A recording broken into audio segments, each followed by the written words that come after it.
del aparato digestivo. Bien, miren, en las patologías que hay sobre los sistemas orgánicos, hay una infinidad, ¿verdad? Y abordarlas todas a nuestro punto de vista farmacológico, creo que ni el tiempo nos daría.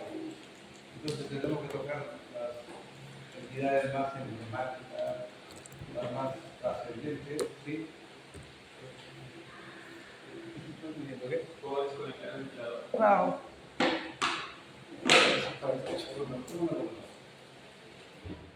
Ya, excelente. Así que vamos a tratar algunas que sabemos que son importantes y que deberían ser del dominio de ustedes. Recordemos, insisto siempre, que dentro de esa diversidad de patologías hay algunas que exigen un manejo especializado.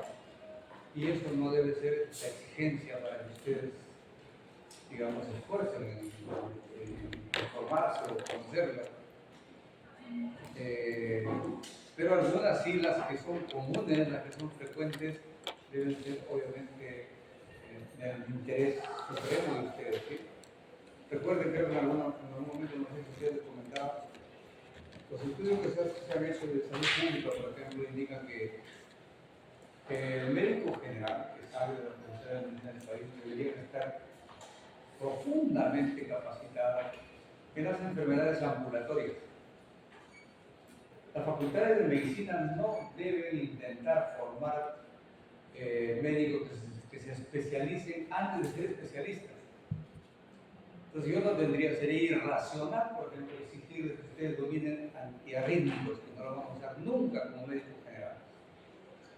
Después los que quieren y pueden postularán a un nivel superior, de especialización, me refiero a los superiores, no a otra cosa, a cardiología.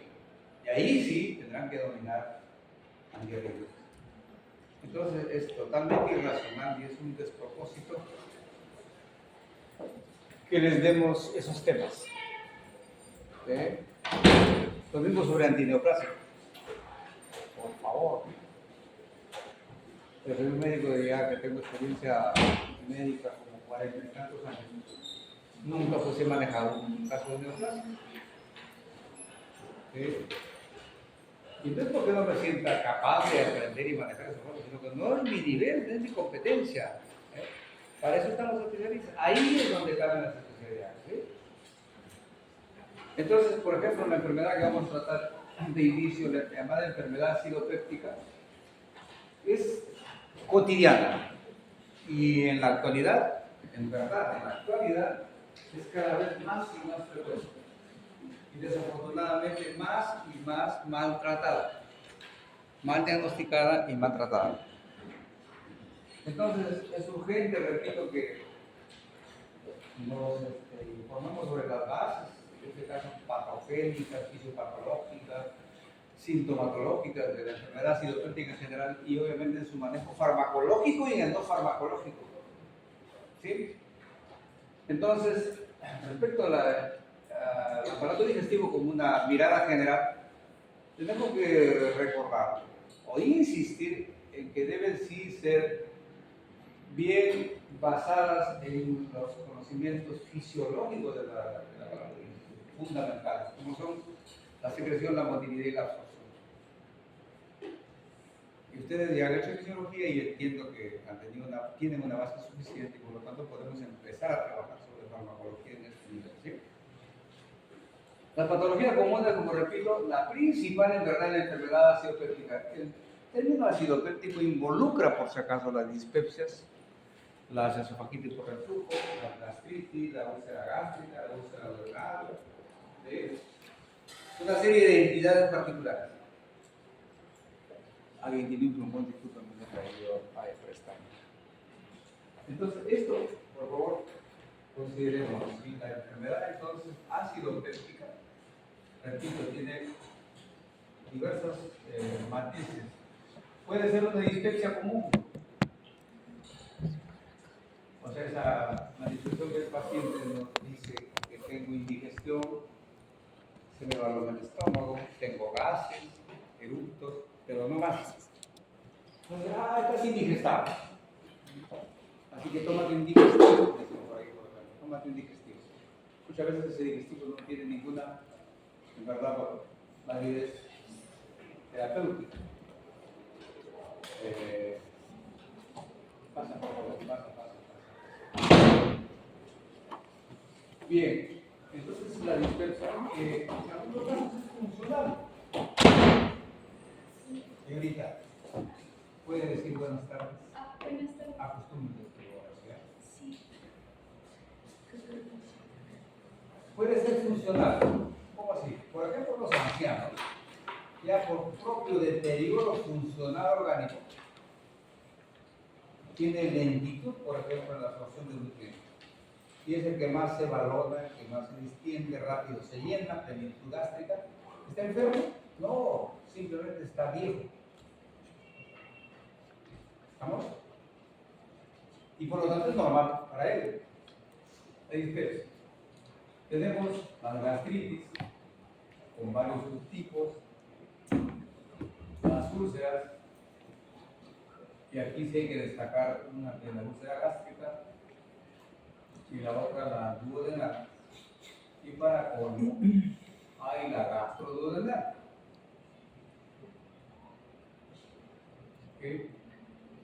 Casi como una consecuencia particularmente de este aspecto del ulceroso y la gastritis, existe la famosa esofagitis o reflujo.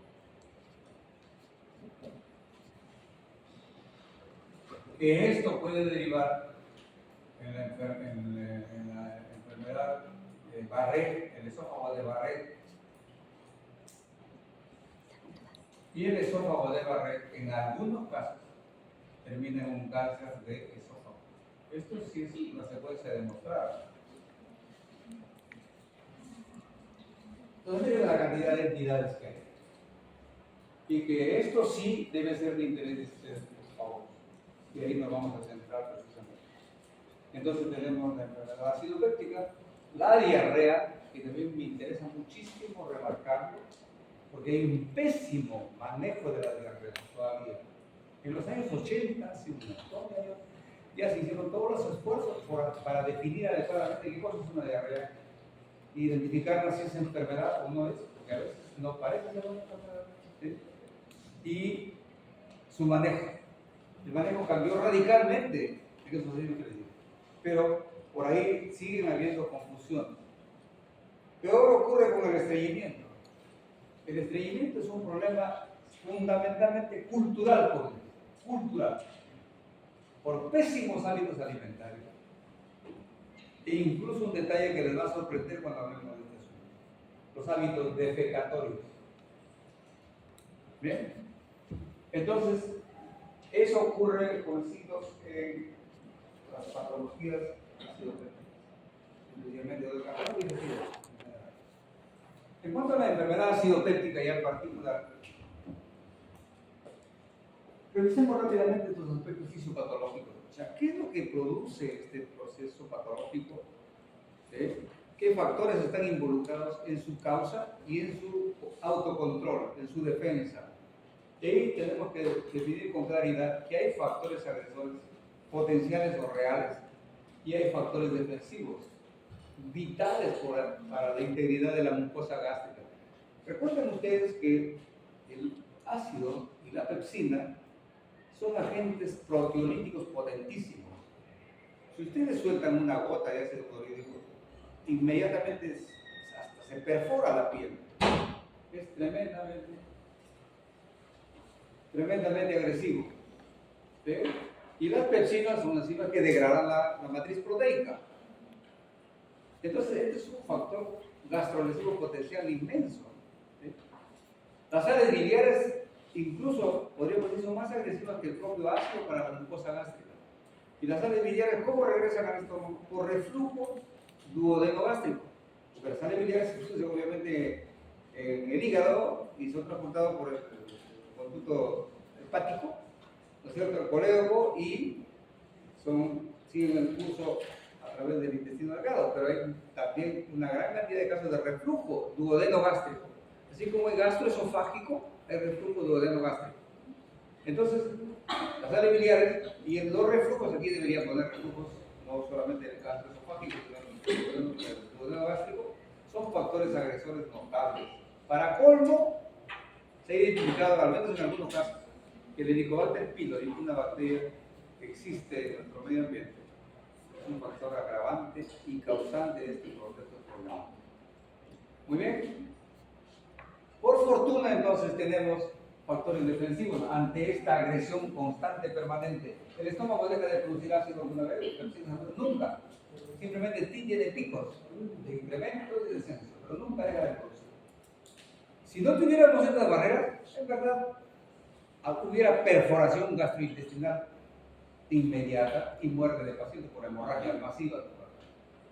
Pero eso no ocurre porque tenemos un esfínter esofágico inferior por fortuna. Entonces, entre el estómago y el esófago hay un esfínter muy competente que impide el reflujo, pero no siempre lo logra. Por eso hay enfermedades por este reflujo.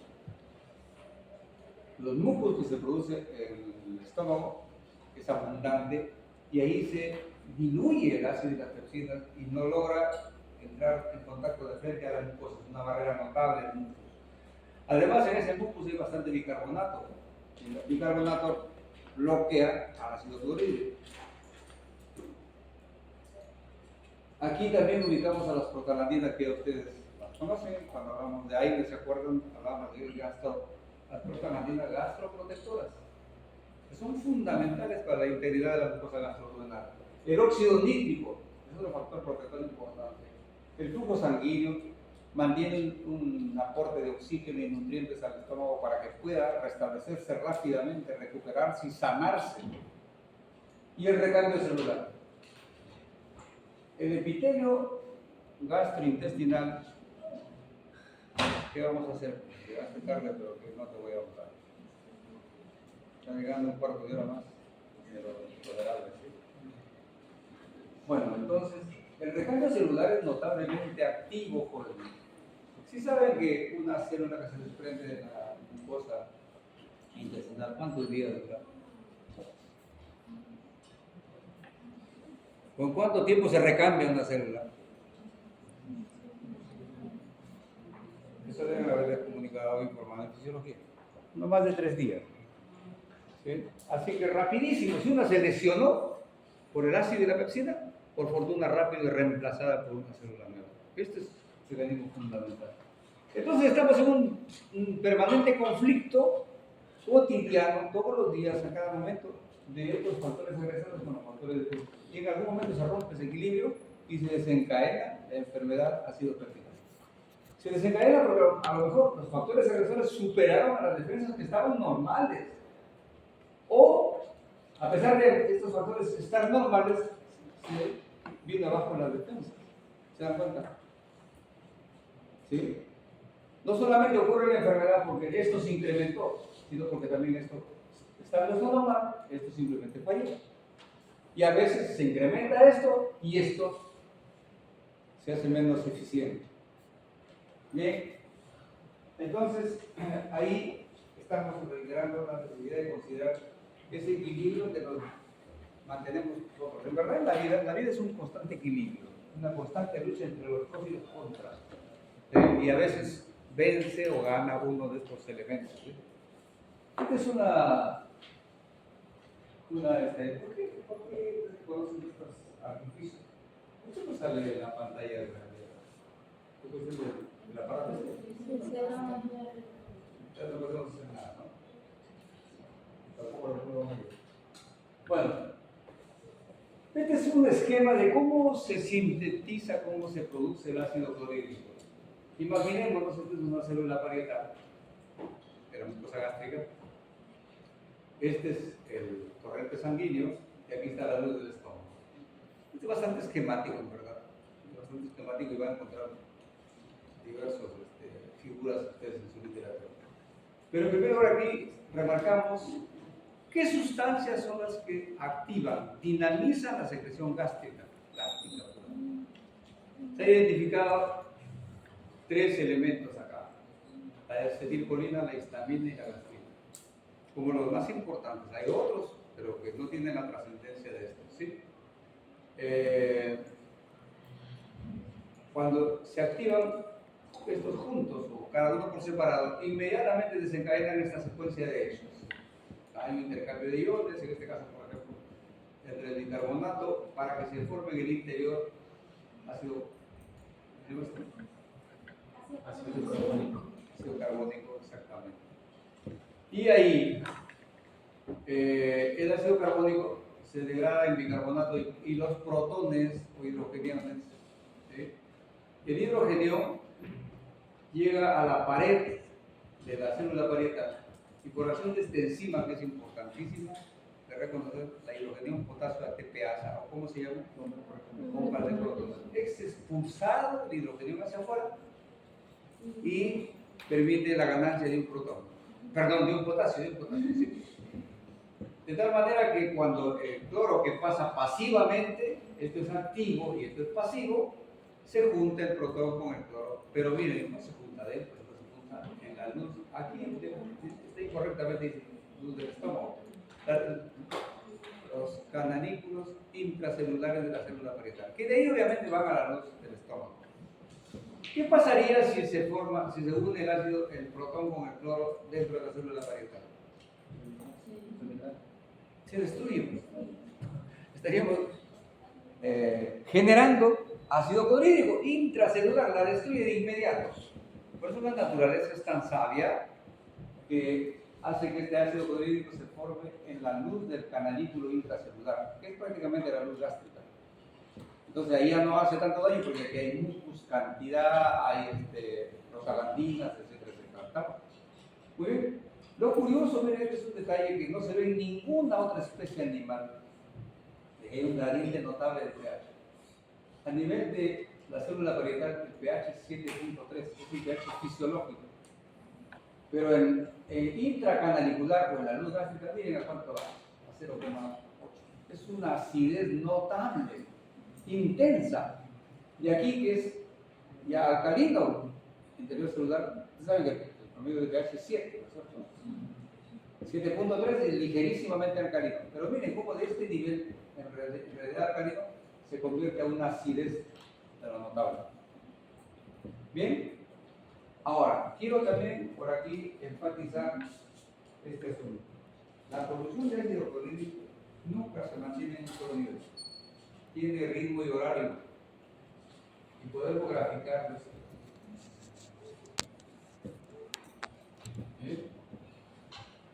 Estas son las horas del día. Y hay que relacionarlo evidentemente con la comida.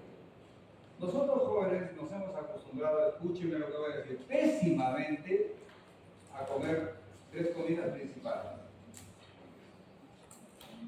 Esto es lo más torpe que ha cometido el ser humano en el mundo. ¿Sí? Saben que lo que demuestra la investigación científica bromatológica, la que tiene que ver con los alimentos, que nosotros deberíamos comer ¿cuántas veces? ¿Saben ustedes?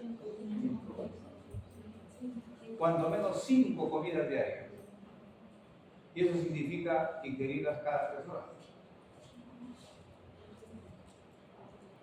Y esto ya incluso se ha diseñado horarios. Por ejemplo, 8 de la mañana para que coincida con el famoso desayuno tradicional. 11 de la mañana, 2 de la tarde, 5 de la tarde y 8 de la noche. Porque en la noche no se van a levantar a comer. Esas son las 5 comidas principales. Y saben que jóvenes, ustedes cometerían una revolución si logran adaptarse a eso. Su organismo les agradecería. Y posiblemente se nutran mejor y disminuiría el riesgo de que hagan enfermedades de peso. Eso es algo con la cual hay patrones culturales con los cuales hay que luchar. ¿Sí? Y este es uno que es vital. Ahora, desafortunadamente, el sistema de vida impone medidas, digamos, casi, digamos, dictatoriales. Estoy refiriéndome a los regímenes laborales y a los regímenes de estudio. Ustedes, por ejemplo, habitualmente, cuando tienen clase, llegan acá, ¿a qué hora? Lo que es habitual, ¿cómo es? ¿Desde qué hora están aquí en el campus? ¿Mm? En la mañana. En la tarde. Todos los días en la tarde no me tienen, en la mañana no tienen clase. Entonces, cuando tienen turno en la mañana, ¿a qué hora ingresan? 9:30. ¿Seguro? ¿Sí? Otros tienen 7 de la mañana. Bueno, pero cuando menos en los horarios casi siempre están desde las 7 de la mañana ingresando y de ahí, obviamente, intercambiando con algunos lapsos de tiempo, están hasta las 8 de la noche. ¿Sí? En algunos más intensamente que en otros. Y entonces, ¿qué ocurre? Cuando vienen a las 7 de la mañana o a las 8 de la mañana, toman el alimento previo del desayuno con paciencia, con agrado, con ganas. No. ¿Okay? Y de ahí, ¿qué hacen? Agarran los expendedores, toman su gaseosa, su galleta a media mañana, hasta que lleguen a su casa a almorzar. ¿A qué hora llegan a almorzar? Toda la tarde. Sí, más o menos. Entonces, ¿almuerzan ahí? ¿Sí? ¿Tienen ganas de almorzar esa hora? Casi de mala gana. De ahí a lo mejor regresan en la tarde, otra vez a lo mejor a las 3 por ahí, 4. 12:45. Y están hasta las 8 de la noche. Y te das cuenta cómo esto destroza este plan fisiológico. Y los que trabajan, de igual manera. Pero hay centros de trabajo donde los tienen 12 horas metidos en el centro laboral, sin ninguna posibilidad de que ingerir una comida importante, porque que tomen una galleta, que se coman una fruta. ¿Qué? Por Dios, que eso es comida. Entonces, esta comida, para terminar, pues, debería ser, escúchame bien, casi de las mismas características, las 5 comidas.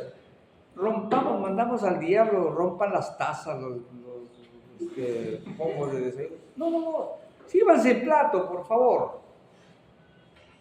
Alimentos básicos: proteína, carbohidratos, grasa y aceites, y agua y vitaminas. ¿Sí? Entonces, ¿por qué tenemos la mayor parte que estar en la mañana tomando avena, tomando café, tomando té o tomando cocoa? Por favor, ¿por qué no se pueden comer un pedazo de pescado en la mañana?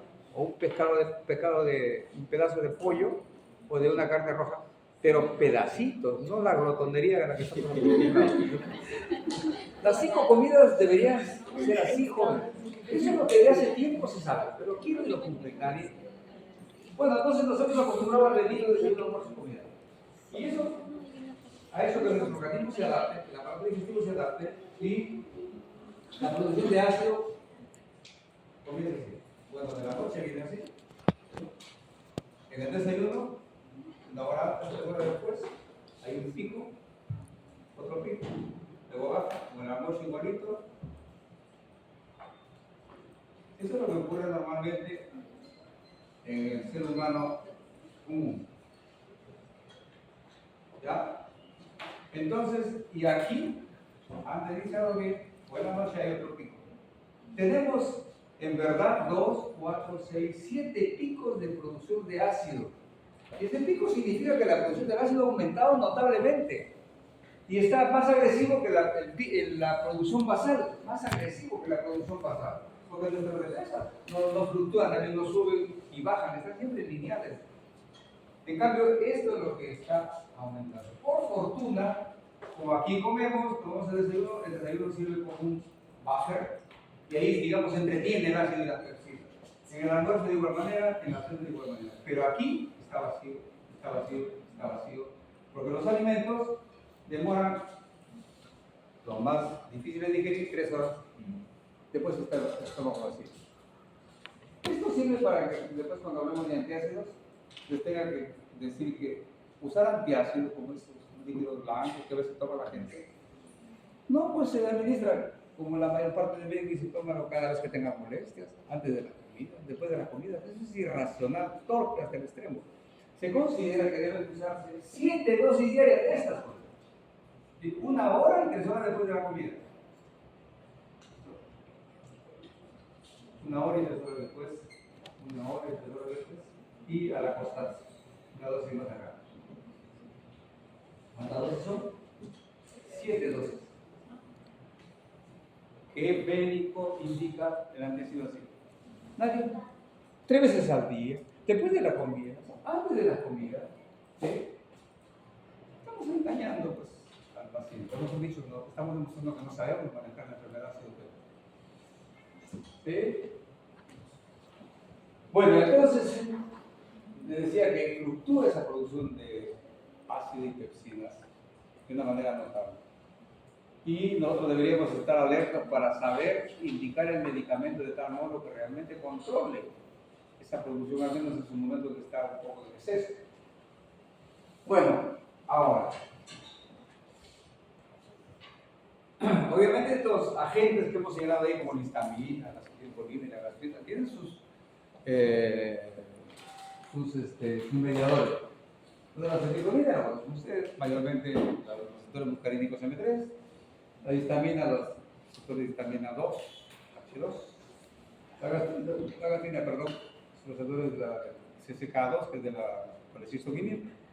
Y este es uno de los agentes que les decía que recién se han identificado como también agentes causales de la secreción de ácido, que en la lámina no lo he colocado por olvido, pero debería estar junto con la histamina, junto con la acetilcolina, la gastrina, el péptido liberador de gastrina.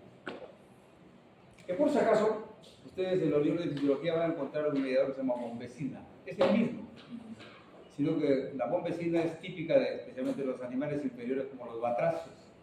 En el ser humano es el mismo, pero se les denomina GRP, péptido liberador de gastrina, y este es su receptor. Entonces ya conocemos 4 agentes que promueven la producción y liberación de ácido y pepsina. ¿Por qué es importante recordar esto? Porque la terapéutica, el uso de fármacos, la producción de fármacos, se basa precisamente en este conocimiento. Entonces, la lógica farmacológica es, si yo sé que la acetilcolina promueve la producción de ácido clorhídrico y pepsinas, entonces debería yo buscar un fármaco que bloquee a la acetilcolina. ¿Cierto? Cierto, así ocurre. Si sé que la histamina, por la interacción con los receptores H2, promueve también la producción de ácido clorhídrico y pepsina, entonces buscaré antihistamínicos que tengan esta propiedad. Y realmente hay antihistamínicos, como vamos a ver después. Y hay también antigastrínicos, están en estudio. Y por ahí va a también estudiarse esto para ver otras alternativas terapéuticas. Pero como verán ustedes, estos son los mediadores clásicos, gástricos. Pero también hay fármacos que van a ir al punto final común donde se produce el ácido clorhídrico. ¿Cuál es ese punto final común? La bomba de protones. Y esos son ahorita los fármacos más eficaces y útiles que hay para el manejo de la enfermedad citopénica. Ya lo vamos a revisar. Bueno.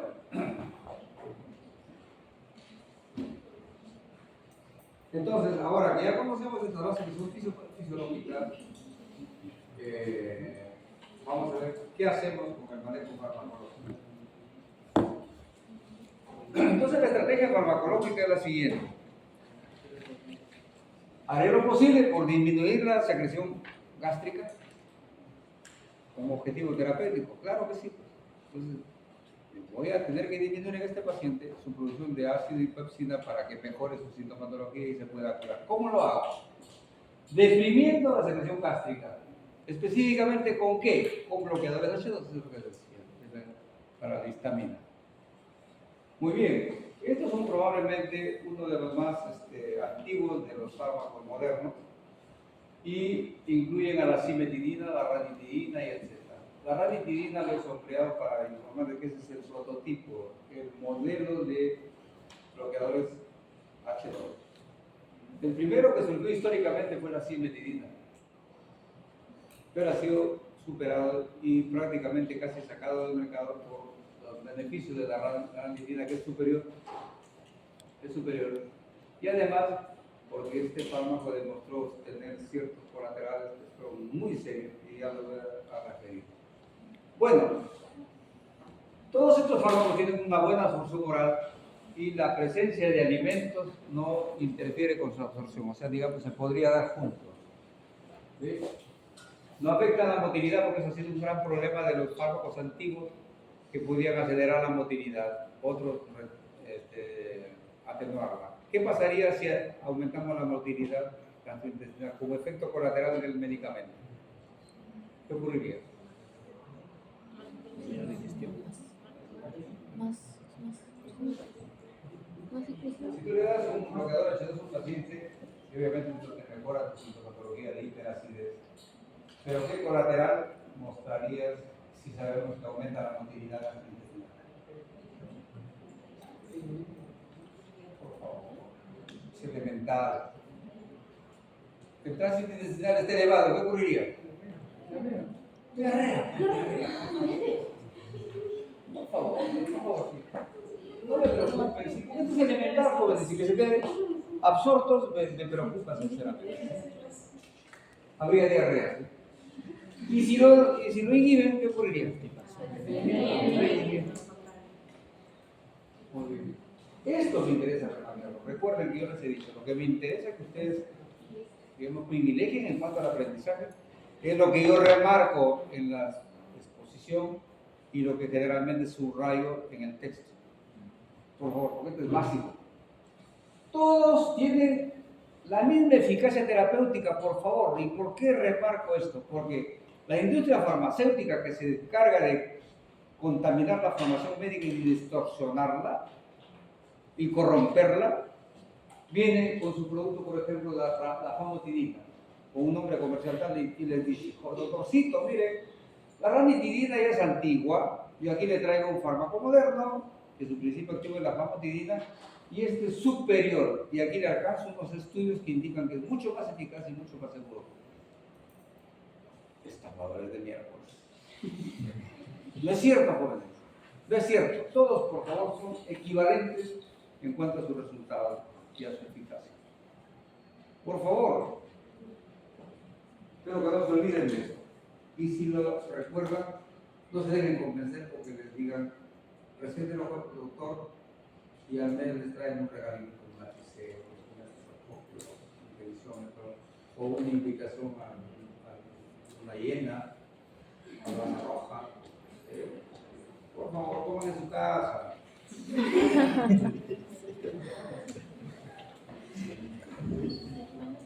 Pues estas son otras características importantes.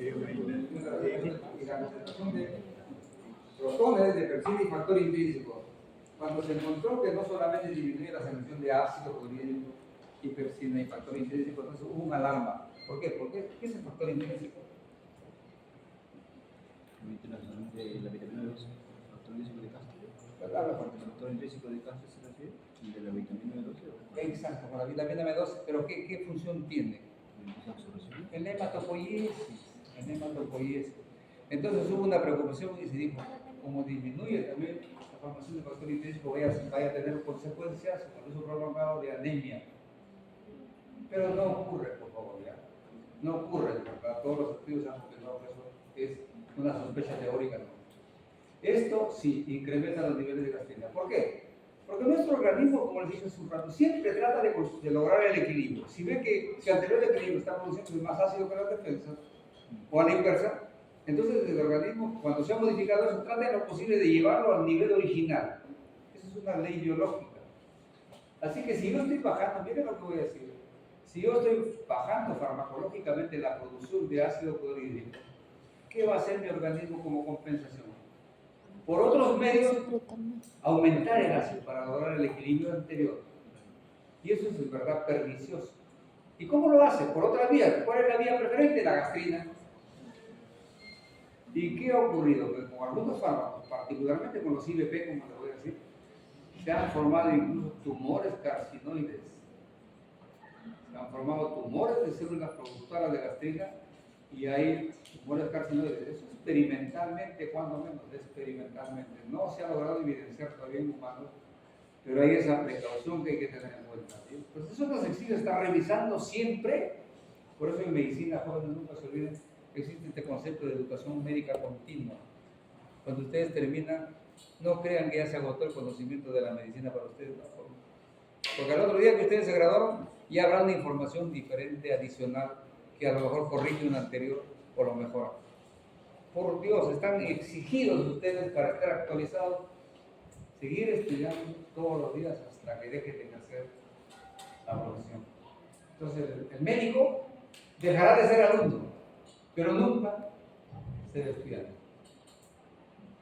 Entiéndanlo y acepten eso. ¿Sí? Bueno, también la absorción del fierro nuevo, o sea que no tiene ninguna significancia, por ejemplo, también en la hemoglobina y que pueda producir anemia de ninguna manera. Tolerancia probable. Ahí, ¿por qué lo subrayo? Porque quiero que también eso ustedes lo asuman, por favor, como dato importante. Ya saben lo que es tolerancia. Cuando un fármaco va perdiendo, con la misma dosis, va perdiendo eficacia. O para lograr el resultado esperado, tiene que aumentar la dosis. Eso es tolerancia. En otros ámbitos, es la primera, digamos, el primer peldaño para la dependencia. Pero acá no ocurre dependencia, solamente ocurre tolerancia. Entonces, si ustedes usan nisatidina, famotidina, ranitidina, simetidina, si usan, por ejemplo, 12 semanas continuas, fíjense lo que estoy diciendo, son 3 meses, porque 6 veces sin que haya tiempo de tratamiento, es muy probable que comience a perder eficacia con el tiempo. No es que el paciente se está agravando, sino que hay tolerancia al fármaco. ¿Qué hacer? Cambiar de tipo de fármaco. Lo paso a IVP. Con el IVP también parece que ocurre lo mismo. Lo cambio a antiácidos. Falla el IVP, lo cambio a gastroprotectores. Todas las opciones que tenemos. Pero nunca continúen tratando con el mismo medicamento una vez que ocurrió la tolerancia. Por favor, ¿sí?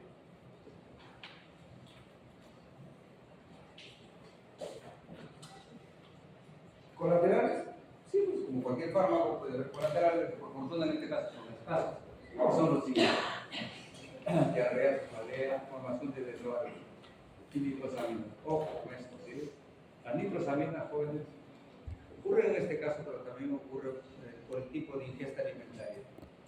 Escúchenme bien, cuando ingerimos alimentos proteicos, animales o vegetales, que se han preparado con el fuego directo, con las frituras, preparados tipo polladas, parrilladas, se quema el alimento, evidentemente, ¿no es cierto?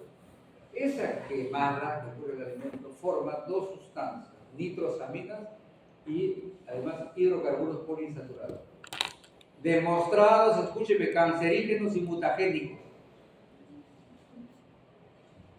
Por favor, sin lugar a dudas. Entonces la recomendación científica actual nos dice, por favor, si alguna vez queremos darnos un gustito con una parrillada, debería ser tal vez en un cumpleaños o una festividad, digamos, muy infrecuente. Pero nunca, como hace mucha gente que cada fin de semana o a varias veces a la semana se van a embutir por ahí polladas, parrilladas, los sandwichones que hay por ahí, ¿no es cierto? Los visitadores de la tía María y en Díaz Aguirre, que salen con tremendo paquete comiendo en la calle este tipo de preparados. Son tóxicos, por favor, tremendamente tóxicos. Entonces aquí también se falta nitrosamina, que la alarma dice que si a lo mejor usamos mucho tiempo, esas nitrosaminas podrían derivar en estos tremendos riesgos que les he mencionado. ¿Y qué cosa es BSOAR? El BSOAR es un acúmulo de residuos. ¿Alguien tiene papel higiénico? A ver, algunos varones están haciendo con papel higiénico en el bolsillo.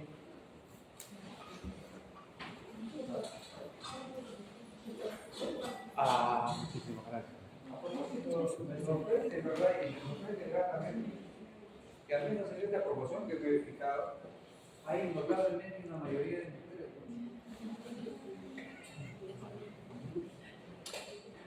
Está muy bien, porque en otras escuelas de medicina, todavía la mayoría es abrumadora de hombres sobre mujeres. El feminismo. Bien, entonces estábamos diciendo, ¿qué cosas son los BSOAR? Cuando nosotros ingerimos alimentos, díganme, ¿creen ustedes que todo se procesa, todo se absorbe, todo lo asimila? No, es una minúscula parte. Entonces, productos o componentes de los alimentos, como la fibra, por ejemplo, fundamentalmente celulosa, nuestro sistema enzimático digestivo no le afecta para nada. Y así como se ingiere, así se elimina. ¿Sí?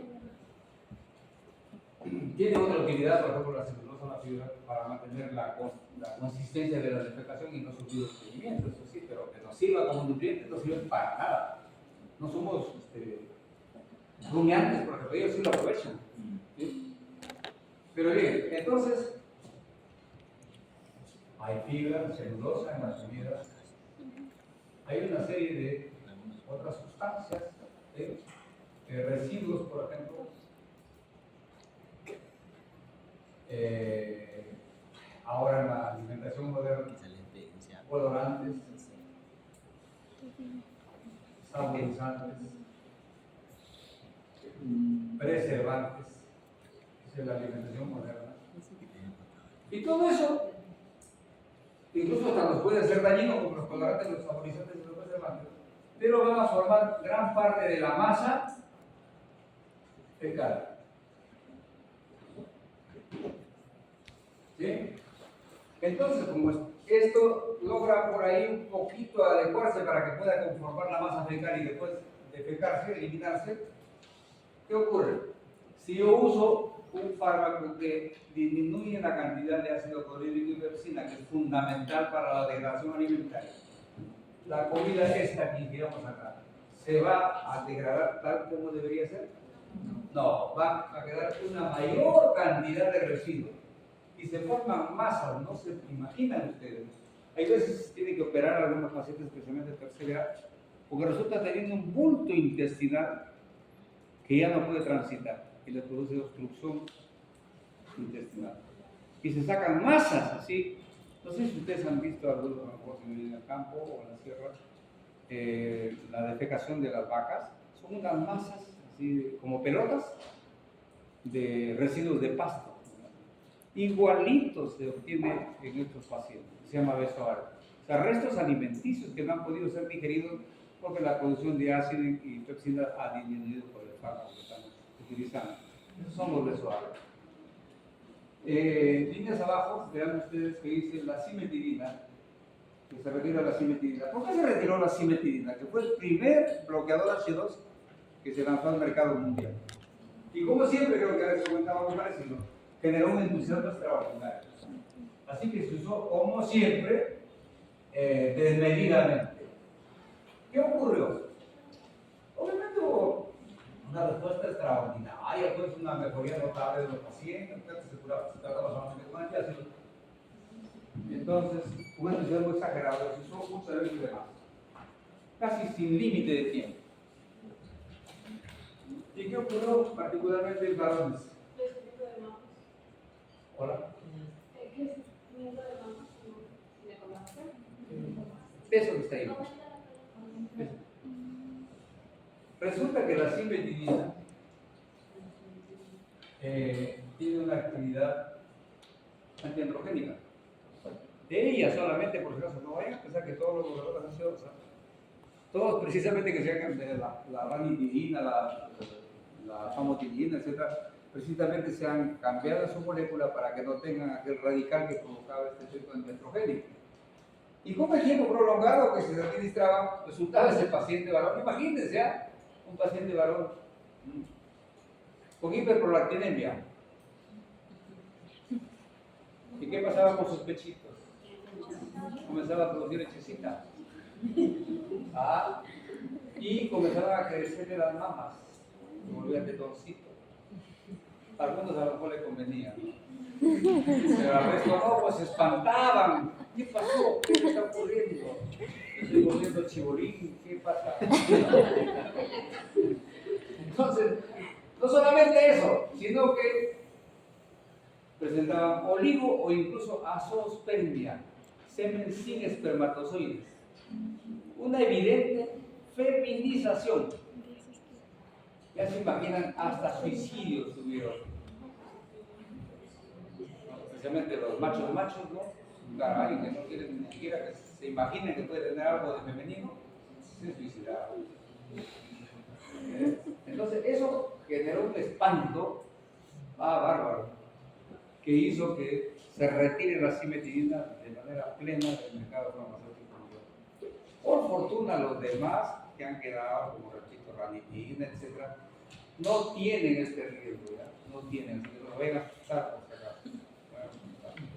Pero esta es la razón por la cual se eliminó la cimetidina del mercado farmacéutico mundial. Bueno, hemos bloqueado los receptores H2, antihistamínicos H2. También decíamos que la acetilcolina participa en la producción de acetilcolina. Entonces, podemos usar anticolinérgicos, se investigó y se lanzó al mercado, particularmente la pirenzepina y la tenenzepina. Anticolinérgicos, que por la vía de la acetilcolina controlan el problema ácido péptico. Estos particularmente tienen una mayor afinidad por receptores M1, ¿sí? Y un nivel intermedio de actividad contra los receptores M3. Por fortuna, muy pobre penetración al sistema nervioso central, porque como anticolinérgicos, ¿saben que el anticolinérgico patrón cuál es? El anticolinérgico patrón. Atropina. La atropina tiene una potente actividad central.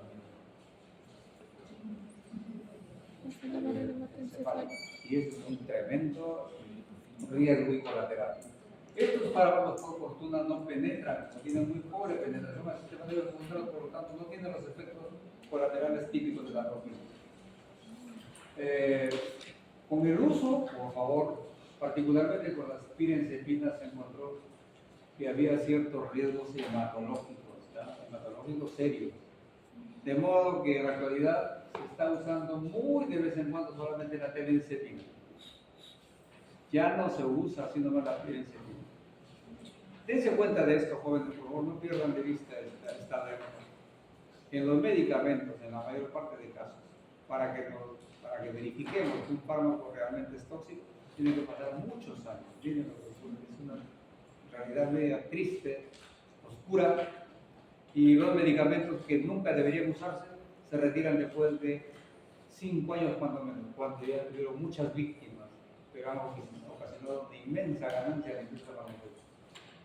Así que cuando dicen que un medicamento sale al mercado con todos los patrones de seguridad, que se han hecho estudios ya clínicos y se aprueba por organismos como la FDA, no, por favor, no tenemos la certeza absoluta que realmente han pasado todas las barreras de seguridad. Bueno,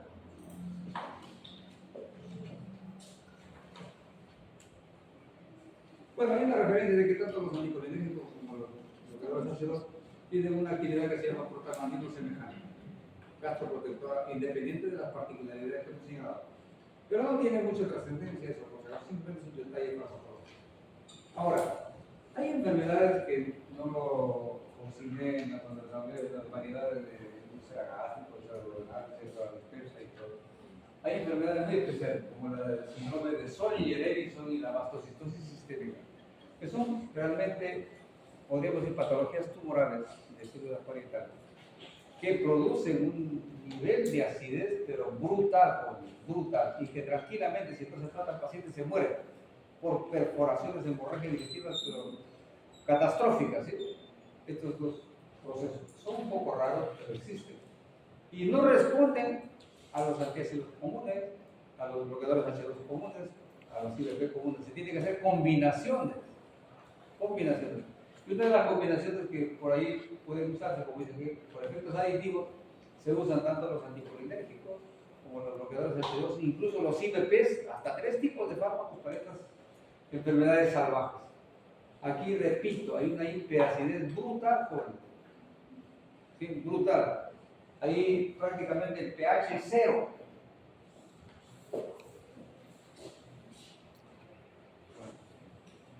Ahí están los inhibidores de la bomba de protonado, los IBPs. El patrón, el referente es el omeprazol. Y verán que hay muchos más. Lansoprazol, rabeprazol, esomeprazol, tenaprazol, son los más modernos. Estos tienen una particularidad. Son muy sensibles al ácido gástrico.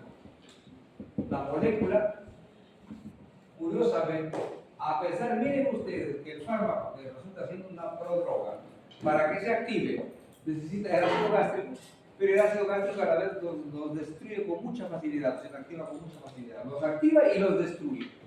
Entonces, la industria farmacéutica ha tenido que idear estrategias como, por ejemplo, de prepararlo con recubrimiento entérico. Entonces tenemos en la capsulita de omeprazol, por decirle, adentro está el polvo de omeprazol y afuera tiene una recubierta especial, no es una gelatina especial como en las demás cápsulas. Esta soporta o debe soportar con mayor eficiencia el ácido del estómago, porque si el ácido entra en contacto con el polvo que está contenido del fármaco, digamos, neto, lo inactiva de inmediato, lo destruye. Entonces quiero que se fijen, aquí la recubierta entérica se llama recubierta entérica porque en otros casos es cápsula, en otros casos es una superficie tableteada, muy rígida, en otros casos son gránulos, ¿sí? Muchas estrategias de industria farmacéutica. La recubierta entérica, aquí, ¿a quién protege? ¿Al paciente o al fármaco? Al fármaco. Recuerden eso, la recubierta entérica, que a veces por ahí se trata de confundir al médico que todo lo que tiene recubierta entérica no van a lesionar al estómago, porque no entre en contacto el fármaco con el estómago. No, por favor, el objetivo no es eso. El objetivo no es proteger al fármaco. Ahí tiene validez. Porque con los aires, cuando venden esa mentira de que, doctor, recete usted mi aire porque no daña el estómago, ya que tiene recubierta entérica, es para darle una bofetada al administrador médico, porque nos está queriendo engañar, nos toma por idiotas. Y verdad, hay mucho idiota que sí, pues, acepta su información. Bueno, entonces, recuerden que en este caso la recubierta entérica es para proteger al fármaco, no al estómago. Bueno, este es otro detalle importante de los ciber. Si el fármaco actuara solito y dependiera solamente de su vida media, miren, la vida es cortísima, la vida media del fármaco, de media hora a 3 horas. Así que el fármaco debería administrarse varias veces al día, por esa vida media corta. Pero el detalle aquí está, que su actividad es tan potente para bloquear a la bomba de protones que la inactiva por tiempo prolongado. Tiene que sintetizarse otra vez nuevas bombas de protones para que recupere la producción ácida anterior. Y ese tiempo en que se bloquea la secreción ácida es de 24 a 48 horas. Por eso es que aquí, paradójicamente, a pesar que la vida media es cortísima y que deberíamos administrar todo ese fármaco varias veces al día, no necesitamos. ¿Por qué? Porque su actividad ha sido tan intensa como para que se justifique administrarlo cada 24 horas. Por ejemplo, estos fármacos se administran con una sola dosis diaria. Esos detalles farmacológicos son importantes tenerlos en cuenta y entenderlos, porque se aplica incluso en otras modalidades, por ejemplo, los antibióticos. Yo no voy a tener la suerte de hablar con ustedes sobre antimicrobianos, pero por ejemplo, hay un concepto que se llama el efecto el Alzheimer ya me está atacando, es un fenómeno especial que consiste, fíjense, que a pesar de la vida media de un antibiótico, por ejemplo, los aminoglucósidos, como la gentamicina, su vida media exige que el medicamento se administre cada 8 horas, o sea, 3 veces al día. Ahí llega a tener los niveles plasmáticos terapéuticos que requerimos. Pero se encontró que administrando una dosis un poquito alta al inicio, ya no se necesita administrarlo cada 8 horas, sino cada 24 horas. Eso fue un descubrimiento extraordinariamente importante. Entonces la gentamicina, que repito, tenía que usarse cada 6 o cada 8 horas, al final ha quedado usándose cada 24 horas, pero no por su vida media, sino por este concepto que me olvidaba, se llama efecto post-antibiótico. Es tan intensa su actividad microbicida que prácticamente reduce la población de bacterias. Tenemos un inóculo, por decirlo, de 6 bacterias que está produciendo una infección. Entonces, es tan intensa la actividad de este fármaco que mata a 5 y deja 1. Y esto demora tanto en recuperarse que va a pasar 24 horas para que nuevamente haya proliferado, a lo mejor ya no 6 sino 5, y pueda ser activo la otra dosis de 24 meses. ¿Se entiende? No se entiende. A ver, repito. Tenemos un montón de microbios que nos están probando la vida, nos están produciendo, por ejemplo, una infección urinaria. ¿Ya? Entonces, si yo usara la agente medicinal por su vida media, debía administrarlo cada 3 veces o 4 veces, 2 o 3 veces al día. ¿Sí? En promedio 3 veces al día para asegurar que mate a los gérmenes que me están produciendo una infección urinaria. Pero imagínense que tratar una infección urinaria con 3 dosis diarias por 7 a 10 días, ¿creen que habrá nada que lo soporte? Es brutal. 21 a 30 inyectables. Es increíble, la mayor parte abandona el tratamiento. ¿Qué se encontró? El efecto postantibiótico significa que la mortandad de una dosis es tan alta que en verdad demora que esa pequeñita cantidad de gérmenes para que logre otra vez un nivel patogénico, se recupere. Y cada dosis de ese tipo va eliminando proporcionalmente de tal manera que a los 7 días ya no hay ningún germen. Ese es el famoso efecto postantibiótico, que espero que lo comenten cuando les toque la actividad teórica respectiva. Entonces, eso es otra manera, ¿no?, de cómo se tienen que reevaluar las dosis de administración de un medicamento. Y acá estamos hablando entonces de los IVP, que a pesar que también tienen su vida media tan cortita, sí podemos administrarlo cada 24 horas. ¿Por qué? Porque la actividad es potente para inhibir a la bomba de protones. Y se tienen que sintetizar nuevas bombas de protones, y eso demora 24 horas en ocurrir, por eso permite administrar más espaciadamente el medicamento. Muy bien. Igual que con los bloqueadores H2, también hay inconstante disminución del volumen de secreción gástrica, de pepsina, control intrínseco también. No afectan la motilidad, no producen ni diarrea ni estreñimiento. Y ahí otra vez estamos llevando el mismo alerta acá, hay mayor secreción de gastrina y experimentalmente, aquí es donde se ha verificado más, hay una hiperplasia de las células parietales, hiperplasia oxíntica, hiperplasia de las células parietales y tumores carcinógenos. Los estudios dicen que ese estudio ocurre a nivel experimental, a nivel de experimentación. Pero en verdad no se pueden hacer estudios en humanos. Eso sería pues antiético, ¿no es cierto? Nazi sería lo que digamos. A ver, voy a darle omeprazol a 12 semanas, a ver si le produzco un tumor carcinóide. Sería criminal, ¿no? Entonces, pero sí, potencialmente a lo mejor ocurriría eso. Por eso, repito, se recomienda que el tratamiento debe ser el tiempo estipulado, máximo 6 semanas, a mes y medio, y después, especialmente si el paciente no mejora lo suficiente, no continuar con lo mismo. Se puede pasar a bloqueadores H2, tal vez hasta 6 semanas también. Si no funciona eso, se pasa a antiácidos. Si no funciona eso, se pasa a gastroprotectores. Tenemos opciones para no usarlo tan seguido. ¿Sí? Y después podemos regresar a IVPs. Así que hay salidas para eso.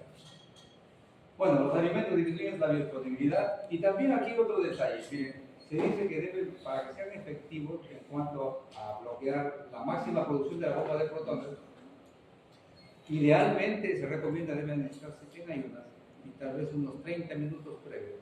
Nunca de IVPs en la noche, en la tarde, en la mañana, después, antes de la comida. Siempre debe ser en ayunas, cuando menos unos 30 minutos, para que tenga su máxima actividad.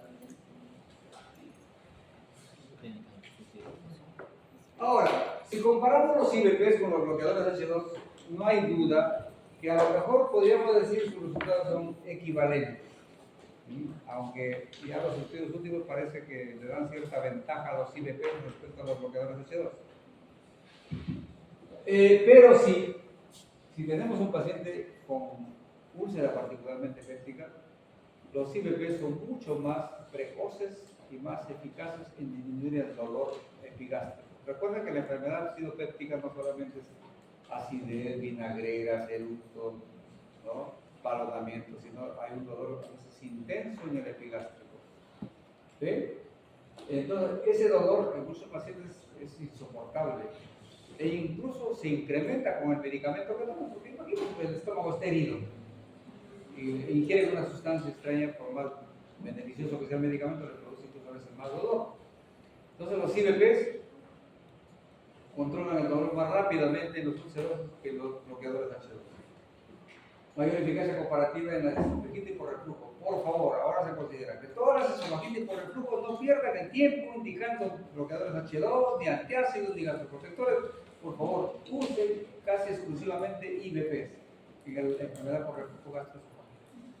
A propósito del reflujo gastroesofágico, eso ocurre generalmente en los pacientes que tienen eructos. O aquellos que cuando se acuestan, por ejemplo, sienten que la comida ha subido hacia arriba, ¿no? Y tienen náuseas. Ese paciente, por favor, está haciendo esofagitis por reflujo y corríjanlo de inmediato, porque repito, mayormente es de tercera edad. Y si lo tiene tiempo, puede ir al esófago de Barrett y de ahí puede ir al cáncer de esófago. Por favor, esa es una realidad. Entonces, estos pacientes se benefician de manera notable con los IBPs. No digo que la ranitidina, los bloqueadores H2 no sean también útiles, sí son útiles, pero la ventaja comparativa de los IBPs es inmensamente superior. Vamos a hablar de gastrocinéticos. Ojalá no me olvide, si me olvido, de frente mencionar esto. Se ha usado tradicionalmente los gastrocinéticos. ¿Hay una práctica seminario de gastrocinéticos? ¿Me parece? Sí, ¿no? Sí, pero es algo.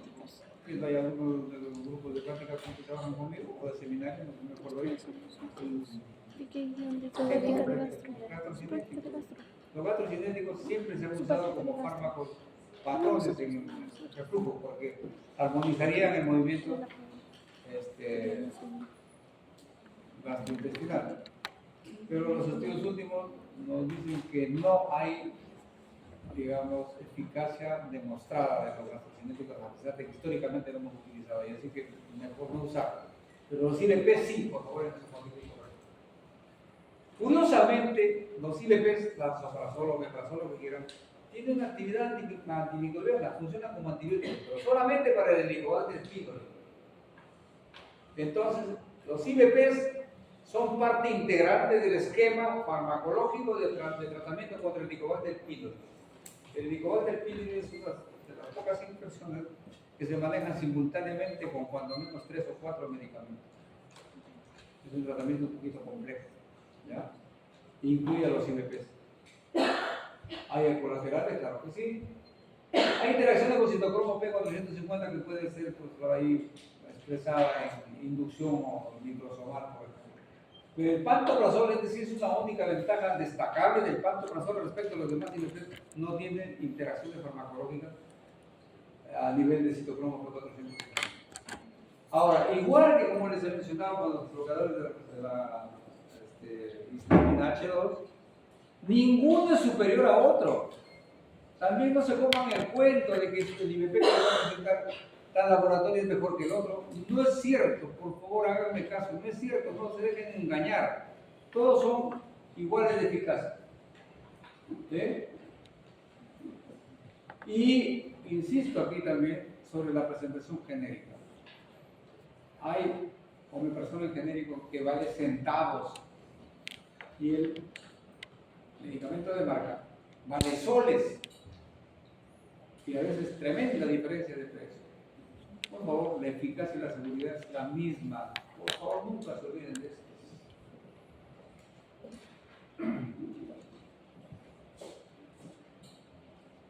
Ahora, bueno, hemos disminuido la producción de ácido clorhídrico inversivo. Pero, ¿qué podemos hacer? Si ya se liberó, ya se produjo el ácido, ya no podemos lograr que se produzca más, sino que ya está ahí, ya está produciendo la molestia, ya está produciendo el daño. Ahí es donde tiene cabida los antiácidos. Y los antiácidos, en verdad, comparativamente con la rapidez de acción, son mucho más eficaces que cualquiera. Por ejemplo, si yo tuviera una acidez ahorita, tomo un IBP, me va a controlar la molestia, pero tal vez a la hora o a las 3 horas. Recién comienzo a sentir la mejoría. Pero un IBP lo tomo, inmediatamente me da la sensación de frescura gástrica, me quita la acidez del ardor, la molestia. ¿Por qué? Porque actúa pues, de manera, en realidad, química. Bloquea químicamente el ácido porque estoy ingiriendo un alcalino. El bloqueo inmediato por condiciones físico-químicas. Entonces son los que más rapidez de beneficio dan. Pero el problema viene en cuanto a la curación. Igualito se necesita cuando menos 6 semanas para curar, no dar mejoría clínica, sino curar. Y con las 7 dosis que les he dicho a ustedes, ¿creen que va a haber un paciente que va a estar todos los días por mes y medio tomando a la hora y a las 3 horas después de cada comida y a la acostarse? Tendría que andar con su galonera de antiácido al trabajo, a la escuela, a la universidad, y por desgracia no es práctico. Funciona muy bien en los pacientes hospitalizados. Bueno, claro, ellos están ahí en el hospital, por cierto, encamados, y ahí se les da sus 7 dosis diarias, pero en la práctica común no es fácil. Y aquí he puesto también una referencia al perbicarbonato de sodio, no para decirles que lo usen, sino para que ojalá no lo usen. ¿Por qué? Porque el bicarbonato de sodio es el antiácido más potente que existe.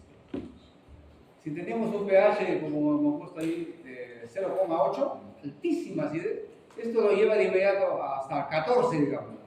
Lo alcaliniza de inmediato. Pero ahí viene un detalle.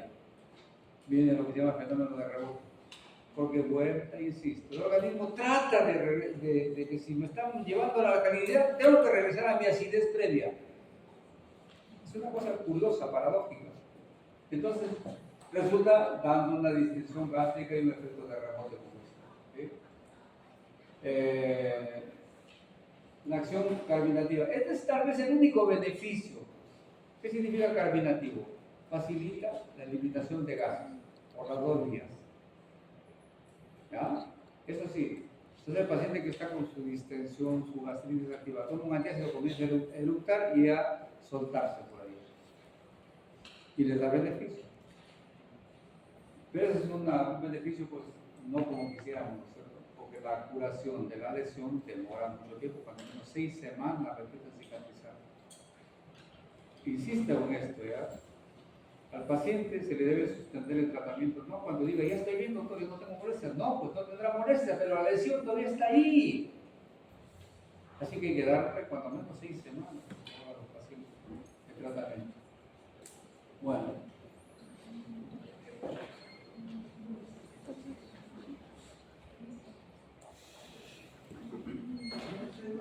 Yo he trabajado, nunca he hecho esa maniobra de que van como a los gorditos. He metido el dedo donde no corresponde. Bueno, esta asociación de hidróxido de magnesio con hidróxido de aluminio es el antiácido universal y es bastante eficaz, es verdad, bastante eficaz y seguro. Es el componente de todos esos preparados que venden en la farmacia, de esta sustancia lechosa, en frasco, ¿no? Malos, milantabor, etcétera, etcétera. Todos tienen hidróxido de magnesio más hidróxido de aluminio. Y aquí hay para ver un ejemplo de sinergia extraordinaria. El hidróxido de magnesio actúa rápido, pero también rápido deja de actuar. Y el magnesio actúa lento, pero sostenido. Entonces se combina sus dos beneficios. El hidróxido de magnesio da el efecto rápido y el hidróxido de aluminio el efecto sostenido. ¿Sí?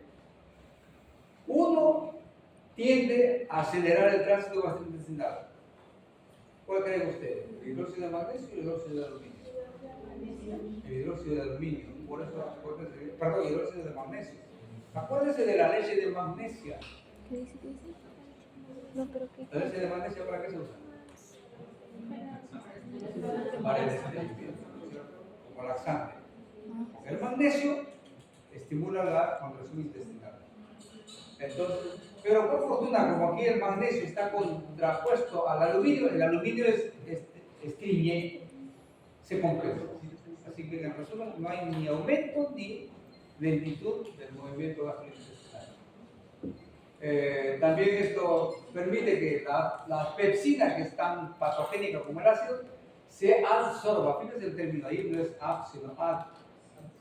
¿Sí? Se absorbe a la pepsina y la bloquea. Es un beneficio adicional. Bloquea directamente la pepsina, absorbiendo, secuestrándola. Y ya no daña la mucosa. Aquí he remarcado el uso de las 7 dosis diarias, o incluso cuando es tan intenso el daño gastrointestinal gástrico, se administra cada 30 minutos, hasta que se obtenga el beneficio, se quite el dolor, el ardor, digamos, epigástrico, y luego se pasa ya, como dosis de ustedes, 7 dosis diarias. Entonces, repito, es excelente este tipo de analgésicos, pero cuando tenemos la posibilidad de mantener al paciente, a lo mejor internado, y que pueda administrársele disciplinadamente, porque en la casa no lo va a poder cumplir. No se va a poder cumplir tomar 7 veces al día. No afecta el equilibrio básico, neutraliza notablemente la acidez gástrica, hay colaterales como estos de acá, hay interacciones con hierro, con las tetraciklina, por favor. Esto les cuento un detalle. Hay pacientes que, por ejemplo, sufren de gastritis, y obviamente consultan a su médico y le dan tratamiento con antiácido. Y a lo mejor ese paciente pues presenta una crisis de acné o una infección que se maneje con tetraciclina. El acné, por si acaso, responde muy bien a la tetraciclina. El acné es pustuloso menos. Entonces, el paciente regresa y dice, perdón, puede estar con su acné nomás. Y llega y dice, doctor, por favor, ¿hay un tratamiento para eso? Vas a tomar doxiciclina, por ejemplo. Dosis diaria por 15 días o por 3 semanas. A la semana puede llegar y decir, doctor, ¿sabe qué? Estoy con ardor, parece que me ha caído la tetraciclina. Y sí, la tetraciclina es gastrolesiva. No te preocupes, eso lo podemos controlar. Te voy a indicar un antiácido y verás que con eso desaparece la molestia. ¿Cree que desaparecerá la molestia? Obviamente está produciendo una gastritis, la tetraciclina, y el médico le da antiácido. ¿Qué estamos señalando? Las tetraciclinas forman un quelato. Forman un quelato con el antiácido, con el calcio y el magnesio particularmente. Y actuará la tetraciclina como antibiótico. ¿Ya no? Fracasa el tratamiento antibiótico de tetraciclina. O sea, le controlará la acidez, el ardor que le producía, pero el manejo de Farney es un fracaso. Por desconocer esa interacción. ¿Está claro cómo es? ¿Sí? Entonces, por favor, no perdamos de vista esto. Puede interferir con la supresión de otros medicamentos, por ejemplo, ahí está la tetraciclina, quinolona, que es un antibiótico importante, antimicótico, como dice con las terapias con hierro. Bueno, entonces hemos bloqueado la producción del ácido. Hemos bloqueado el ácido ya producido. ¿Qué podemos hacer? Proteger la mucosa. No disminuir la secreción de ácido, no bloquear el ácido que está producido, simplemente protegemos la mucosa gástrica. Y ahí están los gastroprotectores. Hay varios. Originalmente se diseñaron para controlar el daño gástrico por ahí, pero después ya se agregaron con terapia de fondo. Ahí está el subsalicilato el subcarbonato de bismuto y el subnitrato de bismuto. Bismuto, en esencia, es el agente terapéutico. Estos preparados forman, como dice, una especie de capa en el nicho ulceroso. Tienen una predilección por las proteínas que están ahí en la superficie proteica de la lesión. Entonces, por ejemplo, tenemos la mucosa gástrica acá. Y aquí tenemos la mucosa y de repente se hizo una erosión. Esa es la úlcera. Acá está la úlcera, una erosión ahí.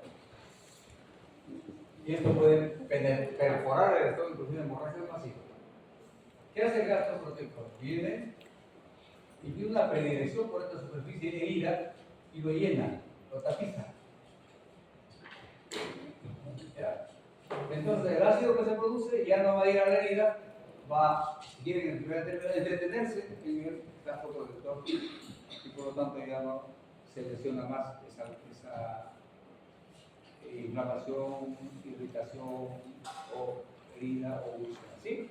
Ese es el concepto del gastroprotector. Tapiza la lesión y lo protege al estómago que estaba lesionado. ¿Sí? Esa costra, como dice Blanquecinas, generalmente ocurre por fortuna un pH de 3 a 5, o sea, ácido. ¿Cierto? También tiene actividad sobre el Helicobacter pylori, por lo tanto, junto con el omeprazol, por ejemplo, se administran a veces juntos, más un antibiótico ya específico. Aumenta la síntesis de prostalaminas y bicarbonato, mayor protección todavía. Y hay ciertas reacciones adversas como las heces negras y el oscurecimiento de la lengua. Los pacientes se ponen como los chow. Así, la lengua se pone negrita.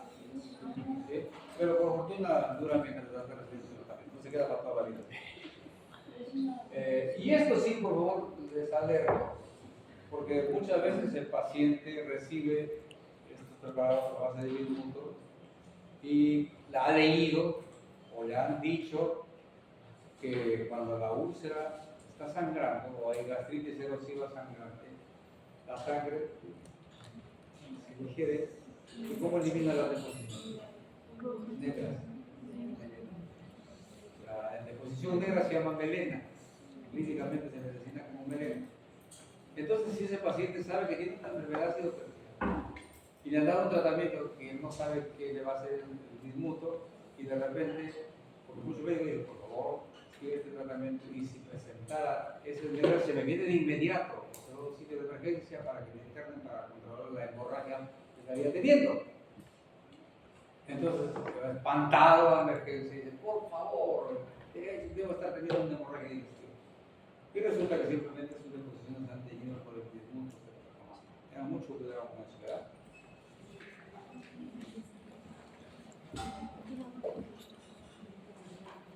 El sucralfato, que es probablemente más usado que el bismuto, tiene ciertas particularidades. Igualito el mecanismo, igualito también se adosa, se adhiere a la lesión y lo protege. Tiene interacciones, como estamos poniendo aquí abajo, con medicamentos diversos, ¿verdad? Antibióticos como el ciprofloxacino, el propranolol, la digoxina, la beniteína, el tetracal pueden interactuar con otros medicamentos. Por eso se recomienda que con diferencia de 2 horas esto, por favor, me interesa comentarlo. Miren lo que dice ahí. Uso en pacientes críticos con riesgo de úlceras por estrés a fin de prevenir la neumonía nosocomial. El ácido gástrico, como decitos, en verdad es una barrera antiinfecciosa. Recuerden esto, nosotros estamos deglutiendo, en verdad, disculpen que no lo pueden ver, porquería y media. Porquería y media. ¿Creen ustedes que la comida que ingieren, por más que esté preparadita en su casa, con mucha limpieza, mucha higiene, es aséptica? ¿No tiene germen? No, tiene cantidad. Y si más todavía comen en la calle, peor en las carretillas, pues no está bien. Están ingiriendo basura. Entonces, ¿qué ocurre acá?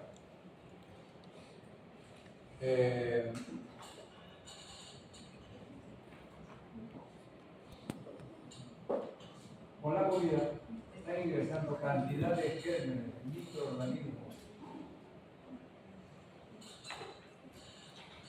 Cantidad de microorganismos estamos deglutiendo, jóvenes, no solamente con la comida, sino por el ingreso del aire ambiental.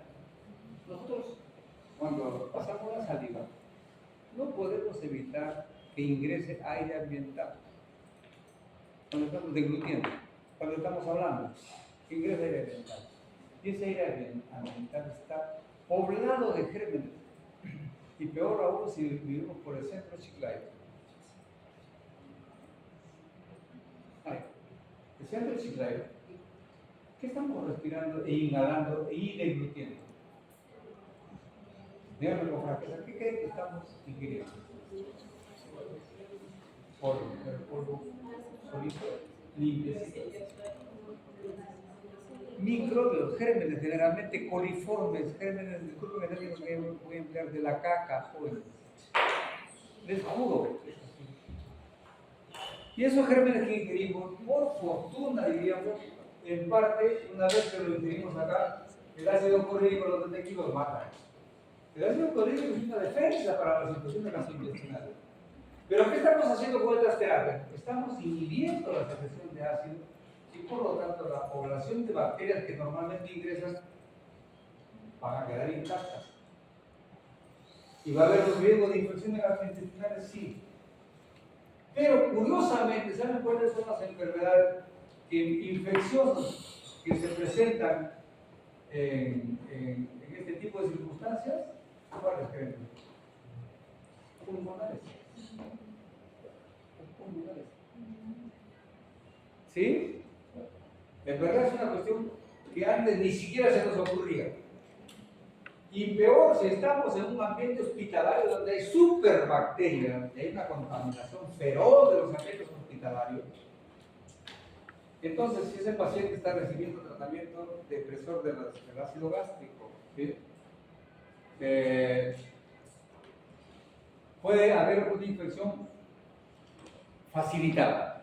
Y para colmo, fíjense ustedes, muchos de esos pacientes están con limitaciones funcionales, nada justa a los pobres, pero miren, o a lo mejor están con ventilador, o a lo mejor están intubados. ¿Qué se favorece? El otro lado del espectro, la hiperacidez. Y la hiperacidez puede subir y producir neumonía nosocomial por ácido. Es un juego de factores, se dan cuenta, complejísimo, al que puede arribarse con este tipo de situaciones clínicas y con este tipo de terapia. Muy bien, entonces, esto exige, insisto nuevamente, en que debemos nosotros fundamentar bien nuestro manejo de pacientes y ver qué tipo de pacientes tenemos. No es lo mismo tratar una enfermedad acidopética de un joven, un adulto común, que uno de la tercera edad, más aún si tiene componentes de conciencia. También hay prostaglandina, el misoprostol, por ejemplo. Y esto, por lógica se tuvo que investigar en este ámbito. Porque si sabemos que las prostaglandinas son gastroprotectoras, algunas, la mayor parte de ellas, entonces se dijo hay que buscar sintetizar prostaglandinas para tratar la enfermedad acidopéptica. Y evidentemente tenía razón. Y se produjo el misoprostol, que en verdad sí cumple actividad terapéutica. Pero ¿cuál es el problema del misoprostol?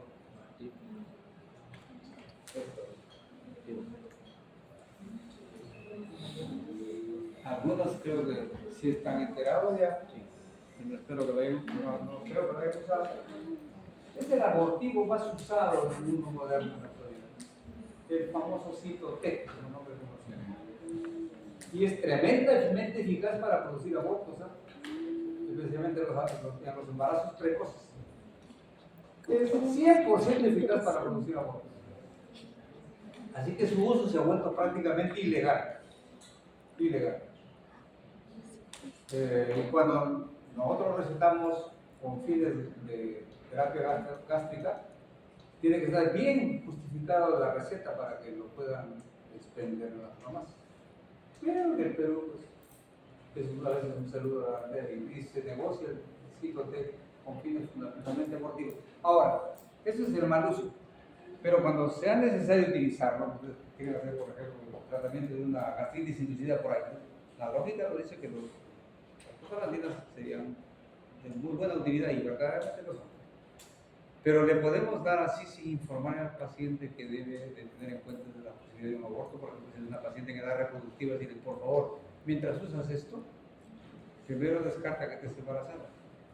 Y en segundo lugar, si no estás embarazada, úsalo y protégete de un embarazo no deseado. Tengan muchísimo en cuenta esa precaución. Mucho, por favor, tengan cuidado con eso.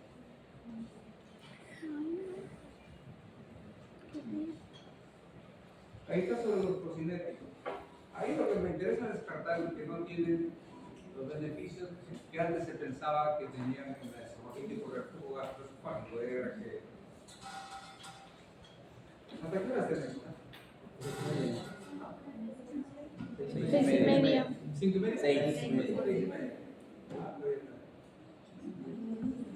Tenía una reunión acá en la coordinación. esperado tanto hasta que lleguen ustedes, así que ahora vamos a Benzalidas. Ahí tenemos los mecanismos de acción, como últimamente los pasamos como gastrocinético, actuando a nivel de serotonina, dopamina y otra vez serotonina. Lo que acá los 584, aquí 584. Estos neurotransmisores, la serotonina y la dopamina, participan en la motilidad desde el esófago hasta el último rincón del tracto gastrointestinal. Y tiene mucho que ver también con el vómito, porque algunos tienen actividad diemética, como vamos a señalar después, ¿sí? Ahí tenemos la metoclopramida, que es el patrón de los procinéticos. Hay otro que se llama cisapride y el ciniclapride. Ahí estoy remarcando sobre el cisapride, que en verdad generó mucho entusiasmo porque su actividad era mayor que la metoclopramida, que es el que se usa universalmente en la actualidad. Pero con el tiempo se encontró que había tremendos daños a nivel cardiovascular, con casos de mortalidad, de tal manera que esto se retiró del mercado mundial de manera definitiva. Pero lo pongo ahí para insistir en lo que he dicho hace rato. Repito, muchos medicamentos, se dan cuenta ustedes que se lanzan al mercado sin haber hecho todos los estudios de seguridad necesarios.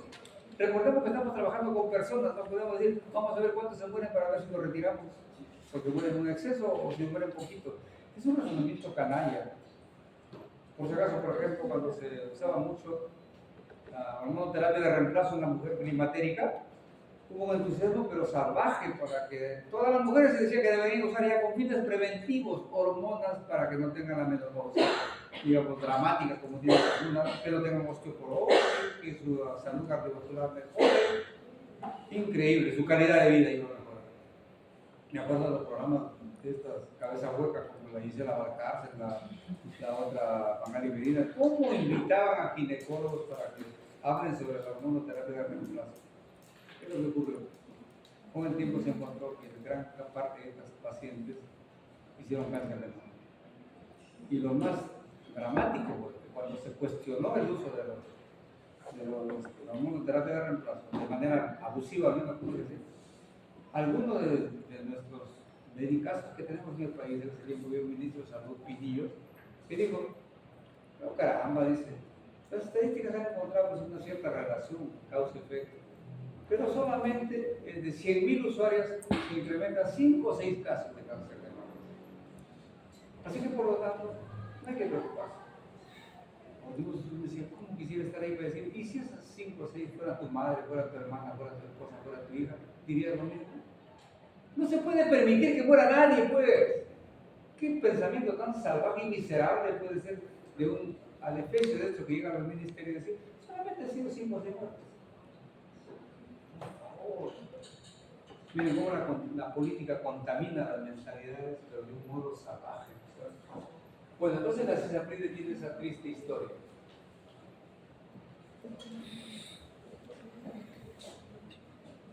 Butirofenol, la inhaladonperidona, que se usa mucho especialmente en los niños como antiemético, en los niños la donperidona. ¿Okay? Pero miren aquí lo que se ha encontrado también, lo he puesto abajo aquí, cursiva. En animales que se ha aplicado este preparado, se ha producido graves disritmias y convulsiones, disritmias cerebrales y convulsiones. Esto obviamente nunca se ha reportado en humanos, pero no. Porque una vez interese en experimentarlo para tener ese posible resultado. Así que hay que tenerlo como una alerta esto, ¿sí? Pero se sigue usando, por fortuna, sí, por corto tiempo, como antieméticos, fundamentalmente, y muchos, por si acaso, niños, ¿no? Y en particular sobre los antieméticos, podemos decir que algunos bastante eficaces, en verdad, que actúan a nivel de los receptores dopaminérgicos de 2, la serotonina y opioides, los receptores opioides. Ahí tenemos, por lo menos, los que son antagonistas de los receptores de 2, de los opioides. Que aquí destacamos particularmente la metoclopramida, que lo hemos mencionado anteriormente como gastrocinético, que lo estamos mencionando como antiemético. Y uno que es el más popular de todos los que usamos como antieméticos, al menos en el Perú, el dimeindrinato, el famoso Gravol. que no solamente por si acaso tiene propiedad antiemética, sino también es un medicamento muy útil en la cinetosis. ¿Saben qué es la cinetosis? Antes de vómito, pero ¿en qué circunstancias? Exactamente. En el movimiento. Hay gente muy sensible, es problema de oído interno, laberinto, muy sensible que cuando viaja, hace viajes prolongados, y particularmente lo hace de espaldas a la dirección del viaje, inmediatamente se marea y vomita. No confundan con el mal de altura de Soroche, no, es una hipersensibilidad del laberinto, es genético. Y es extraordinario el beneficio que da particularmente el dimetilglicinato, también las fenotecinas como la clorpromacina. Y deben tomarlo, por ejemplo, una dosis 30 minutos antes de que empiece el viaje y viajan sin ningún problema. Pero recuerden esto, tiene un tiempo de vida corto y lo va a proteger por más o menos de 4 a 6 horas. Así que en un viaje de aquí a Trujillo están bien, pues, no va a pasar nada. Pero si se van a Lima, por 50 van a comenzar a vomitar a todo el mundo. Y eso ocurre, y me ocurrió a mí.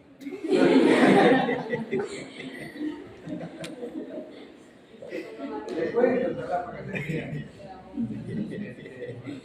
Yo soy de Trujillo, pues, y ya he viajado muy seguidamente.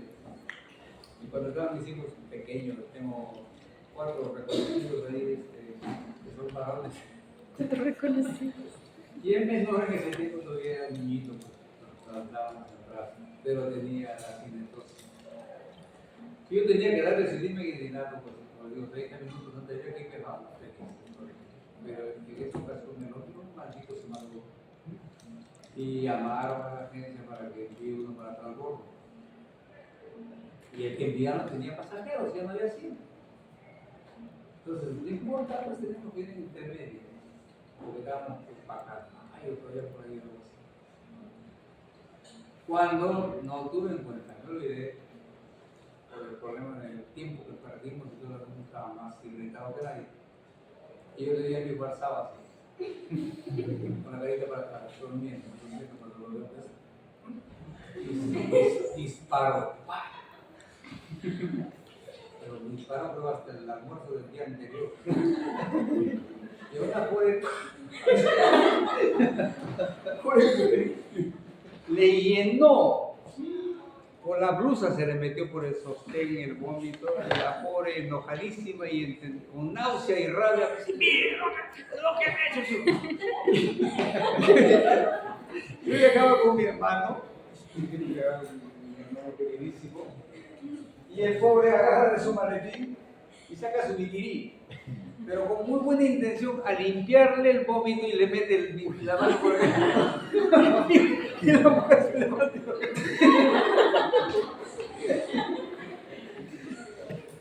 No se imaginan la anécdota. Al final, cuando llegaba a Trujillo, nos miramos y nos comenzamos a reír, ¿no?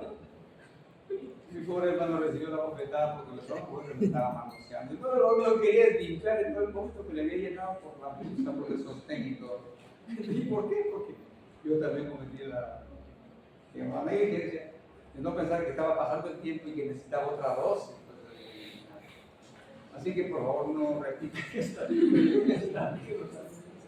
con el famoso dimetilglicinato en la cinetosis. Bueno, la diarrea y el estreñimiento para terminar. Muchachitos, por favor, ahí sí enfaticen muchísimo. La diarrea, realmente saben que jóvenes es un mecanismo de defensa. La diarrea está establecida biológicamente para eliminar todo lo que el organismo detecta como dañino, infeccioso, tóxico. Entonces la diarrea está para depurar el intestino de ese contenido nocivo. Obviamente tiene consecuencias negativas, claro que sí, especialmente la diarrea aguda afecta muchísimo la nutrición y la hidratación. El problema realmente de la diarrea no es la diarrea, es el riesgo de que pueda deshidratar y desnutrir, especialmente cuando es crónica, y mayormente a los niños. Esa debería ser la preocupación del médico. Fijarse en el riesgo de la potencial desnutrición y de la deshidratación, que es mucho más frecuente. Y debemos, por lo tanto, usar antidiarreicos. Es irracional, es culposo. Y más aún cuando realmente no existen antidiarreicos. Por definición, no existen antidiarreicos. Por eso me apena que en las últimas ediciones del Goodman hable de antidiarreicos.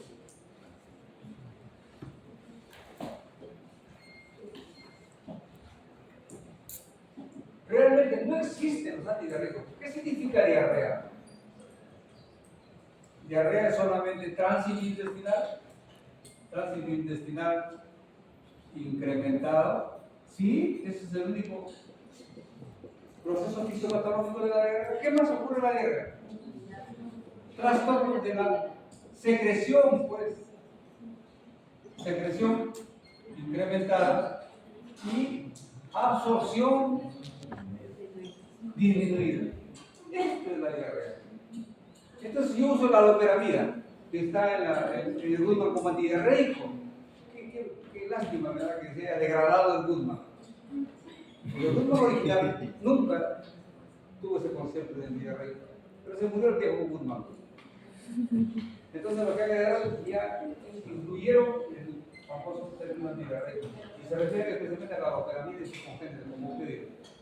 Lo que hace la loperamida es corregir el problema de tránsito intestinal, cierto, pero afecta a la salud. Afecta a la salud. No, joven. No existen antidiarreicos, por favor. Y por lo tanto nunca se deben usar. Tampoco vamos a ser tan torpes para decir hay que más bien facilitar para que haya más diarrea para que elimine con mayor rapidez los microbios y las toxinas. No es ese el mensaje. Sino, más bien, prevenir este asunto del probable problema alimentario. Recuerden que la diarrea crónica, especialmente, es la principal causa de desnutrición infantil y de muerte infantil. Y la hidratación, que es mucho más aguda y severísima. Entonces, por favor, ¿cómo tratar la diarrea? Aquí he puesto aquí entre paréntesis las sales de la rehidratación oral. La rehidratación oral es una maravilla. Una maravilla. Con el grupo mío de práctica, comentábamos esto sobre la hidratación oral. ¿Cómo que restablece la deshidratación? Incluso se ve en 6 horas de tratamiento. Y administración con agua, tacita y cuchara de una cosa. Una cuestión tan sencilla. Tacita y cuchara, pero de un suelo pues, obviamente preparado técnicamente, sales de rehidratación oral. Un poquito que remedia esto, la panetera de arroz. Un poquito que lo remedia. Pero las sales de rehidratación oral viene ya diseñada técnicamente para que se disuelvan un litro de agua y se les da a libre demanda. No tiene dosis, libre demanda. Tacita y cuchara, porque el niño desnutrido deglute cualquier cosa. Porque si ustedes quieren tomar sales de rehidratación oral sin estar deshidratados, es horrible. Pero el pobre niño lo bebe desesperadamente porque está deshidratadísimo. En 6 horas se recupera. Cuando se quiere rehidratar por vía parenteral, ¿cuánto creen que demora? 24, 48, 72 horas. El pobre niño crucificado por su venoclisis, por acá, por su pericraneal, no mama. La mamá cómo se va a estirar para que le dé el pecho ahí? Eso tiene una serie de consecuencias. Entonces, esa fue una revolución, después una revolución que me parece que cada vez está como abandonando un poco más. ¿Saben por qué? Porque el médico tiene un defecto de considerarse muy exquisito. Cuando se comenzó a promover la rehidratación oral, había en el colegio médico de ese tiempo, les hablo de los 80, cuando ustedes no estaban ni en proyecto, muchos médicos hicieron una declaración que por favor, ese era un procedimiento para promotores de salud, para técnicos de cosas médicas. ¿Cómo un médico va a estar por ahí preparando agüita en un suerito con un litro de agua, que utilizar tacita y cuchara? No, eso no es para el médico, es para cosas complejas. ¿Qué idiotez? Bueno, entonces, por favor, ahora el estreñimiento. Primero veamos por qué nos estreñimos. O para qué se estrella la gente, No come fibra. ¿Ah? No come fibra. Primero, ¿saben cuál es la causa fundamental? La carencia de los alimentos fibrosos.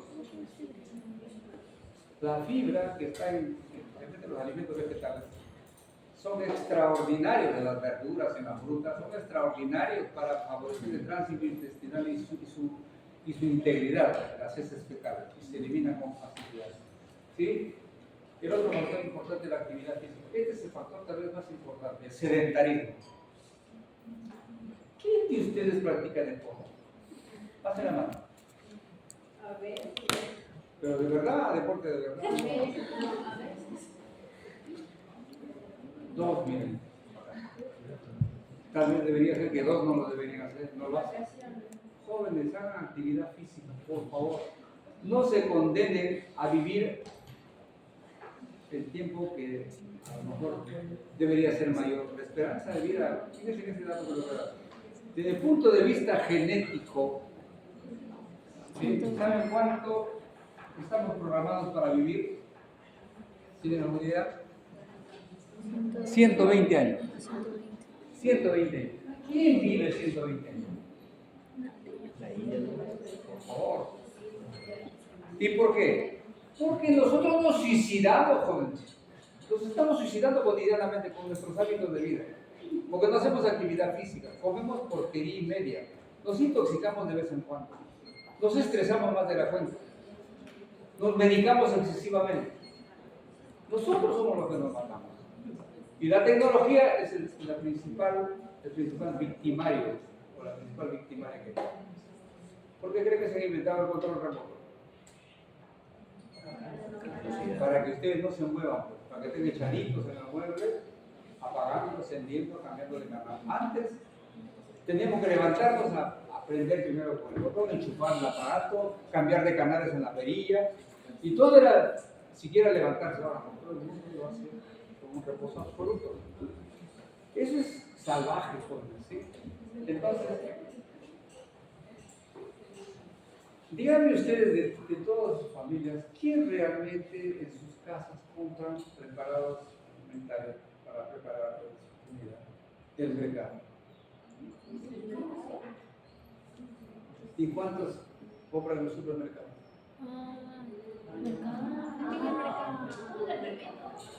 ¿En el supermercado cómo lo compran? Procesados, envasados, embotellados, en cajas, ¿cierto? Y los que están ahí, los productos frescos, entre comillas, son productos que tienen altísima cantidad de agroquímicos. ¿Los estamos matando o no, jóvenes?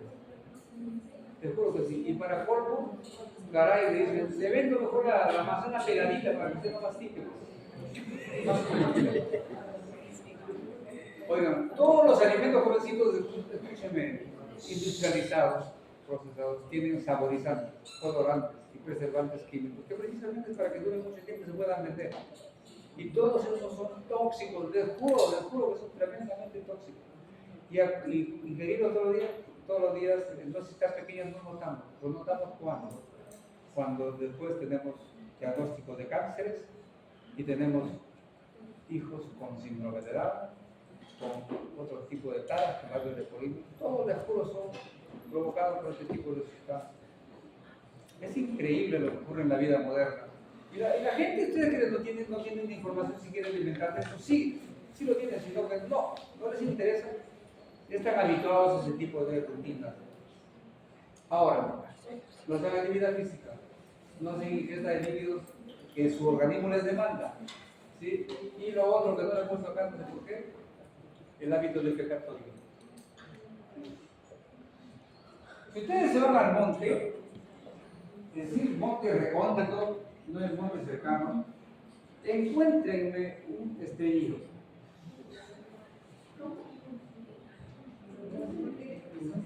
A ver, mañana te vas a poner a recorrer a la punta de Catache, encuéntrame un estrellito.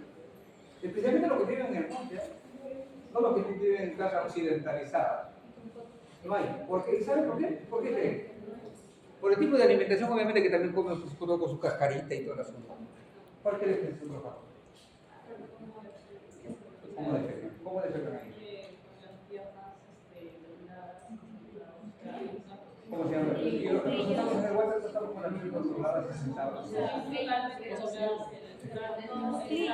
Eso se llama escuclilla. Defeca escuclilla. Esa es la manera fisiológica de defecar. Jóvenes, por favor, no se engañen. La biología nos ha llegado para defecar de esta manera. De esta manera. Así. Y miren, ¿qué significa esto? En verdad, el recto es recto solamente cuando está en esta postura. Cuando estamos parados, está curvado hacia adelante. Entonces aquí el recto es recto. Va a tener algún obstáculo la defusión a salir, ¿no?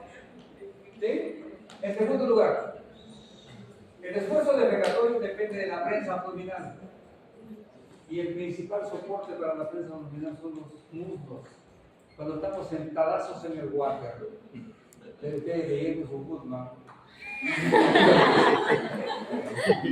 ¿Qué tiene que hacer para defecar? Pujar, pujar. ¿Se dan cuenta? Se ponen a pujar a veces con los ojos desorbitados, ahí, para que recién puedan evacuar y creen que evacúan todo. No, siempre se quedan residuos. Porque no es eficiente el esfuerzo defecatorio en water. Maldita sea que inventó el water. ¿No da comodidad? Sí, pues. Se van ahí a sentar, a veces hasta dormitar. ¿Sí? Y está generando ese problema. Residuos defecatorios. Esfuerzo mayor para defecar, ¿no es cierto? Y eso entonces produce irritación crónica del colon terminal y comienzan a presentarse el estreñimiento y por el líquido permanente. ¿Qué va a ocurrir con las venas hemorroidales? Se dirán hemorroides. Les juro, jovencito, lo digo un poco en broma esto, pero es una triste realidad. Y miren lo más brutal del mundo médico. Los grandes expertos del Ministerio de Salud diseñaron desde hace mucho tiempo campañas de letrinización. Es la peor. Esto ya no me da ganas de mostrarlo, solamente le he puesto porque si la abuelo pide. Así que si quieren, les voy a dar esta presentación para que lo compartan, porque quiero terminar con esto. La letrinización, ¿qué significa? Ir a los pueblos estos que tanto hablamos comentando, que no tienen servicios higiénicos, que hacen deposiciones al aire libre, ¿sí? Que de hecho tiene sus bemoles, pues claro, porque de todas maneras la defecación está al aire libre, y las hojas, y todo eso es un problema. Pero, ¿qué se les ocurrió en su cerebro? No tienen cerebrito, sino que tienen cerebruto. ¿Sí? En su cerebruto se les ocurrió, vamos a inventar la letrina. Esta es una política mundial que lo patrocinó la Organización Mundial de la Salud. Entonces la letrina, ¿qué significa? Es una estructura de dos planchas de concreto con una cavidad en el medio y se juntan las dos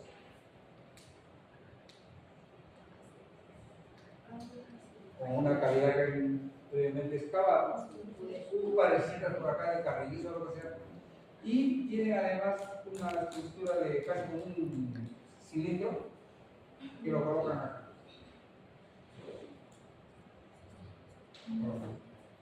Le ponen una tapa de madera acá, con una bisagra que no es bisagra, es un clavo. Te juro porque yo lo N veces, N años por ahí, esta zona, es un clavo que hace como bisagra. Entonces, el campesino que nunca en su triste vida se sentó en un water, cuando le dicen, ahí está la letrina, úsenla, por favor, pues se va a contaminar su medio ambiente, listo, aplausos para el gobierno, especialmente del miserable Fujimori que se encuentra la letrina. Entonces, si no está acostumbrado, ¿cree que se va a sentar en esa cosa que le molesta, le raspa incluso? Porque ni siquiera está pulido, es un cemento tosco. Entonces, ¿qué hace? La menor parte. Bueno, no están acostumbrados, se sientan ahí, no se sientan, defecan. Y resulta que la letrina es una porquería, pero sublime. Todo de posiciones de orines por acá. Cumple su rol de saneamiento ambiental. Al contrario, se convierte en un medio contaminante. Para colmo, esto como es una madera pesada y tiene un clavo ahí, y ni siquiera es una bisagra, como lo sueltan, se va desarmando y al final sale la tapa y este es un oso abierto. Una asquerosidad. Las deposiciones aquí, madre, estoy pitita, las deposiciones son pésimas. Yo trabajé mucho en este asunto de una forma alternativa y nosotros diseñamos una letrina de esta manera, un orificio obviamente así, y un pedestal acá, todo simple para poner los pies. Y obviamente una tapa que no tiene por qué tener bisagra, simplemente te ponen una y la tapa. Y ahí sí la gente se sienta pues en cuclilla. Se siente en cuclilla y obviamente tiene que tener buena puntería para que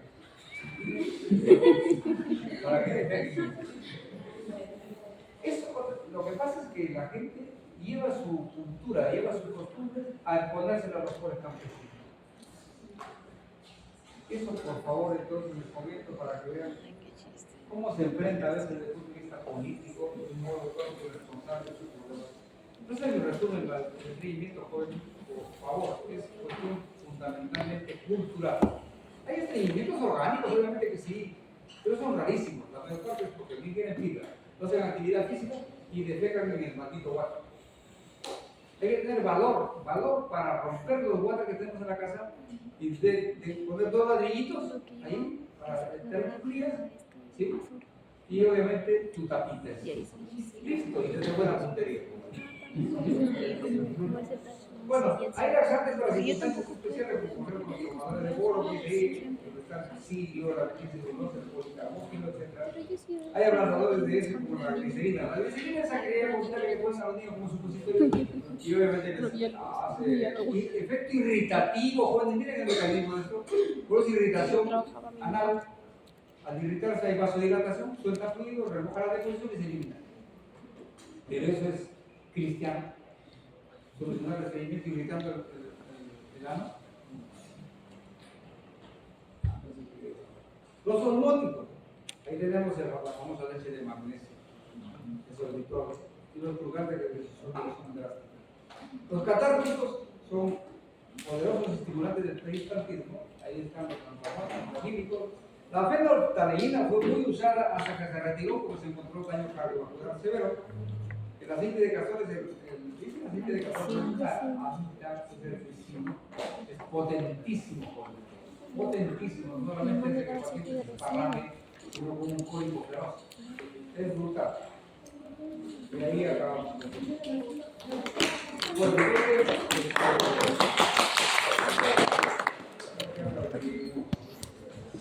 me voy a pasar a delegado.